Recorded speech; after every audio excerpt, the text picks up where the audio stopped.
Pride and Prejudice at Keswick's Theatre by the Lake. The national treasure Pride and Prejudice is given a lively makeover by Theatre by the Lake, Keswick. As every literary festival and almost every cultural institution commemorates the 250th anniversary of Jane Austen's birth.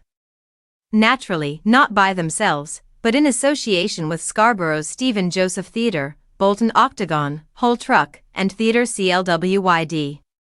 The Hampshire heroine of love literature from the 19th century is being challenged by four northern giants.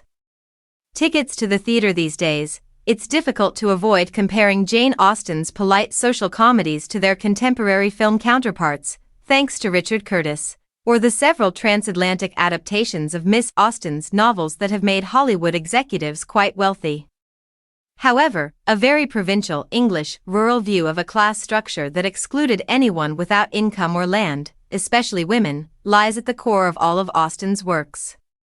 After her father passed away, Austen personally experienced this, and it is evident throughout the play and book, particularly in Kate Hamill's treatment of her. The Bennets are victims of the patrimonial inheritance laws of their day, as they have no male heir. Their cousin, Mr. Collins, an obedient priest, will inherit the family's property and wealth. The 5, or in this case, 4, Bennet girls will only be able to escape poverty and reliance if they are able to marry wealthy husbands.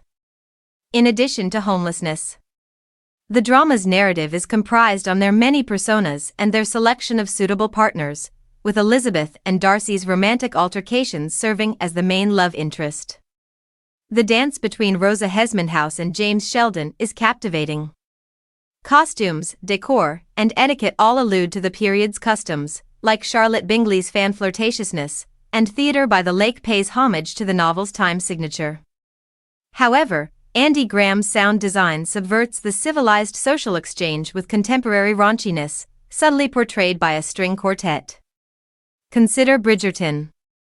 Beyonce, The Human League, The LA's, Blur, and Elton John are all included on the soundtrack.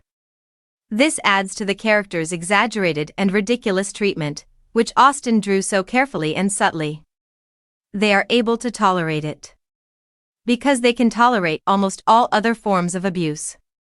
This frolic is extremely entertaining when performed as comedy and caricature. The more sober-sided characters only provide contrast, the more absurd ones become even more outrageous. While Diffrig Morris, as her saturnine husband, subtly overlooks the hysteria, Joanna Holden, as Mrs. Bennet, goes to a new level with his histrionics. Jessica Ellis enjoys portraying both extremes as the domineering snob Lady Catherine and the Lidette daughter Lydia, who drains the punchball at parties. In a similar vein, Ben Funsome transforms Mr. Collins into the most eerie clergyman to ever wear a cassock while making Wickham a roguish charmer. Simple and understated is the set. An enormous white wedding ring set in the rafters crowns a few simple pieces of furniture and a virginal piano. The pace is maintained by deft scene changes and sharp lighting adjustments. Changes in costume, often on stage, signal changes in the scene or social context. There aren't any unnecessary moments.